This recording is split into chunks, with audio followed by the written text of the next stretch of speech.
All right, so let's talk about some advantages to adding virtual or hybrid to events. So, what would be what would be one of your top advantages to having a virtual component or hybrid event? Now, just to clarify, so you're saying for a virtual event or a hybrid or having the virtual as part of the hybrid? Or do you want me to do both of those? What do you think? I'm not sure what your question. I don't know. I'm not sure what kind of question you're asking. I mean, I'm asking you.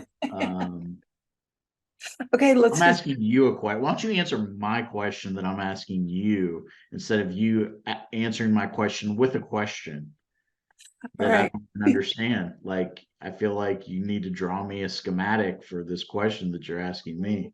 I would totally I'm do. asking you, you know, we talk about advantages. So there's advantages to having a virtual component to an event or having a hybrid event. So I'm asking you, what's one of your top advantages to having a virtual component to an event? I am going to go with the answer I have used since I started in video communication years and years ago, and mine is 100%. One of the advantages is accessibility because I grew up in a very small town, like 300 people, like very small town. And we did not have all of the resources, like educational resources that people who came from larger schools had. And so from a very young age, I was aware of like things that we didn't have. And so as we grew into learning more about video communications and things that you could do, this is a wonderful technology to increase access. And when we say increase access um, to experts, increase access for education, increase access for, like you said, we mentioned before, let's say you have a family member that's sick and you need to be close to take care of them, but there's an event going on and there's something that's you need to be present for an hour. And if there's a virtual component, you can do that. And so for me, that is always the number one, increasing access.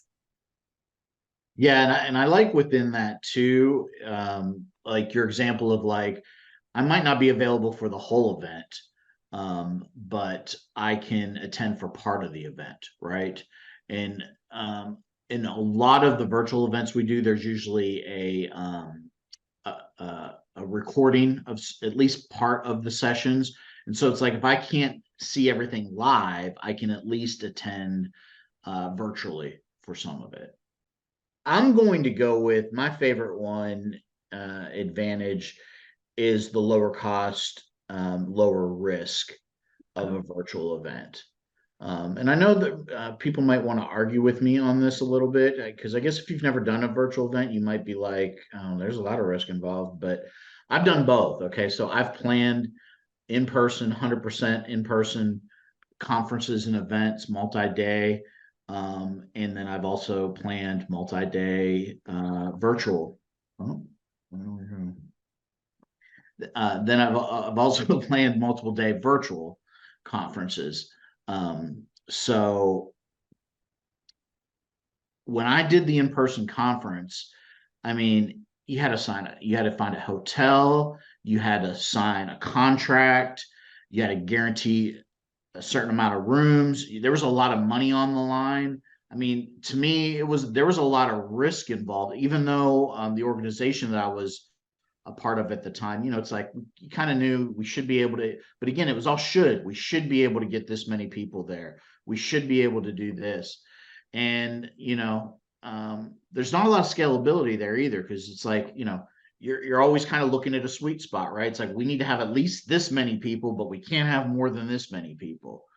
Um, with a virtual event, I mean, you don't have to be tied up into all of that contracts. You don't have to lock down a location. You don't have to provide all this food. There's not all this upfront money that you're needed to put on the line and hope that you get enough money Mm. in to pay for things.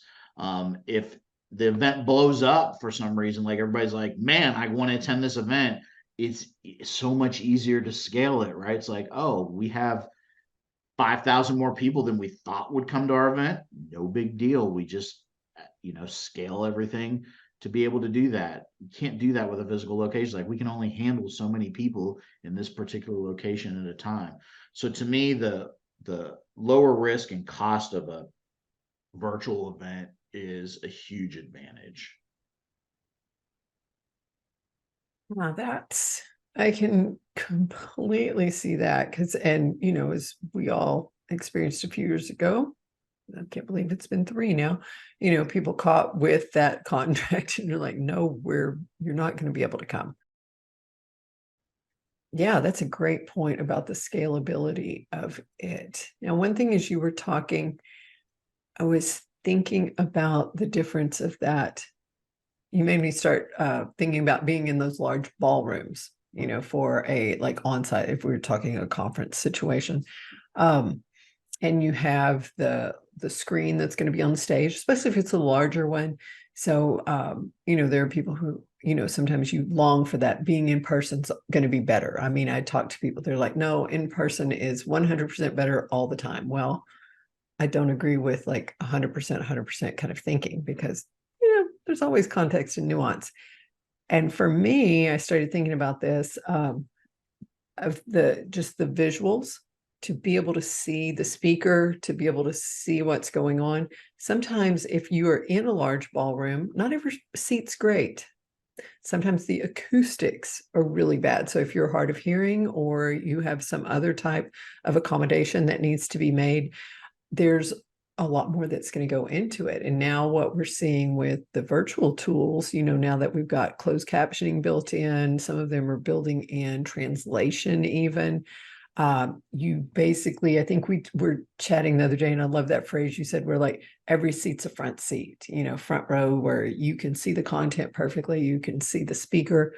So I think that is one that can be, I'd count that as an advantage as well, depending on what the content is, and that you could be able to see it. And bonus for that recording, I loved that mention of that, because that's sometimes I like to hear things twice. Now, I would say another advantage is with a hybrid. Okay. So, like you just mentioned, some people are going to be like, I really don't want to connect virtually. I find a lot more value getting away from my family for a few days and just being away. Where some people are like, I don't like being away from my family for a few days. I just want to pop into the conference, interact, network, and then have time to be with my family later. So to me, that's the advantage of the hybrid, right? That's the best of the both worlds, right? You can accommodate the people that want to travel to a location, maybe experience that location, do the whole after hours type stuff that they like to do to network.